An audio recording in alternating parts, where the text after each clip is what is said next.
We got this client 3.7 million views on Instagram in the last 30 days, and he only started with 35,000 followers. And these 3.7 million views came from just 19 posts, which meant we had an average of 198,000 views per post, which is pretty crazy for an account this size. That's about 6 views per follower per post that was made, which, yeah, anyone I think would be pretty happy with that. So how did we actually do this? Well, let me break it down into the 5 key steps. First, what we did is we made sure that for a while we had been posting different types of content to figure out what was performing best that we could then double down on. Now, this client is a former professional boxer. Some bumps and bruises courtesy of New Zealand. And we noticed what works best for him are the following types of videos. Number one was short, sharp tutorials of him teaching people simple boxing techniques,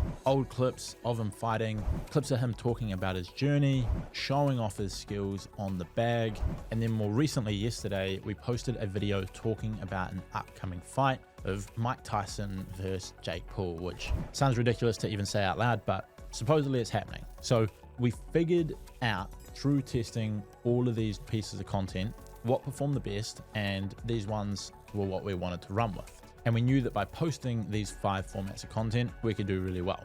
And that made it really easy to come up with content that performed really, really well. Now, secondly, we turned on the ability for this content to get recommended on Facebook, which for this client has led to a huge amount of views. Now, this is a simple setting that you can toggle on or off when you go to post your content.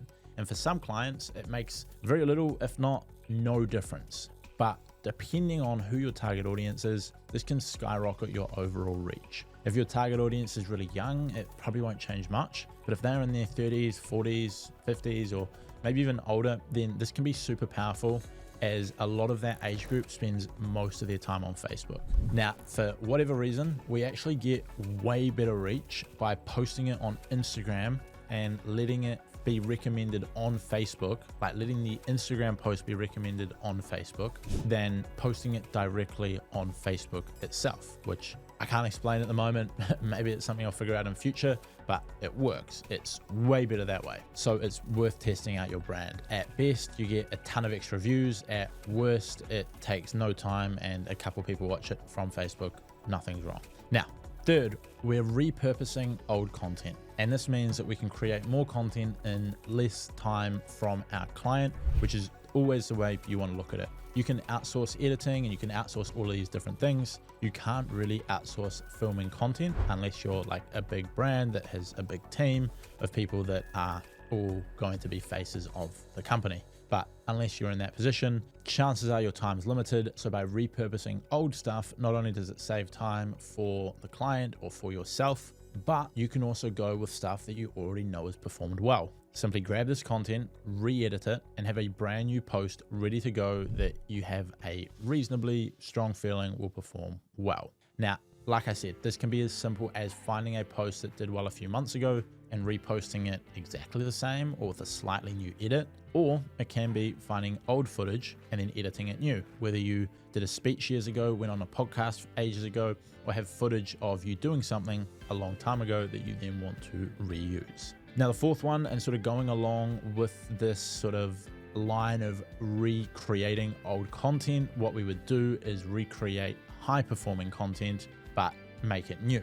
So for example, we found this piece of content that we posted, and I'll chuck it up on the screen, performed really well. And so we looked at what went so well about it, and we found that like the setup and the style and the edit on it worked amazing. And so next time we went and filmed content, we used this to create a few similar pieces of content that were different, but similar sort of setup.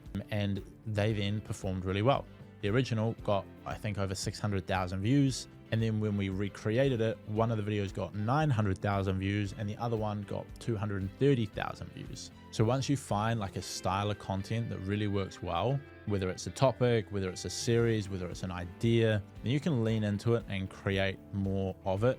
If you enjoy creating that content, if you don't, probably don't. But if it's something that you enjoy and it's performing well and it sort of fits that category, double down and go for it. There's some creators that I've seen who have created series on Instagram, like Instagram hack you didn't know, of which they've made like 200 plus videos of. And whilst I think a lot of those videos aren't actually particularly helpful to the people watching them, they perform really well from a content perspective because it's an interesting hook and it's a series that they can replicate over and over. So probably not something that I would watch to learn from, but you can look at what they're doing that's causing that and going really well. And you could recreate this for any industry. You could create health tips you didn't know, finance tips you didn't know. You could create relationship tips or hacks or whatever that you didn't know, and then have a big series about it. And then fifth, the final one that we started implementing was MiniChat, which you've probably seen me talk about a million times because it's so effective and we love it for our clients. And we use this to get more story engagement. So what we did was we created a free 10-minute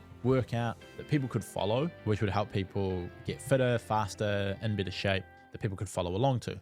And then we posted a story along the lines of, we created a free workout, reply with the word boxing, and we'll send it over. Now, due to a lot of people wanting this, the stories then got a ton of replies and meant that the stories got pushed out to more and more people, who then handed over their emails, and that meant we not only increased the Instagram engagement and the amount of story views, but we also grew his email list at the same time. I think when we posted this, we got a few hundred emails come in, which is really valuable for any client or any business who's trying to grow. And that was sort of the 5 key strategies that we used. And we're going to be doubling down on these and see how much we can push this, because personally, I think we can take it a lot further. And I'll create some more videos in future about this client and other clients that are crushing it, so you can get some more tangible insights. Now, if you need help creating a custom strategy and a team of great editors and script writers to help you crush it on your social media, on your Instagram or YouTube or whatever platform you're trying to grow, you want to grow your audience and then use that to grow your business, then you can book a free call with us on our website, link below. Other than that, that's all for today, and I will see you guys next time.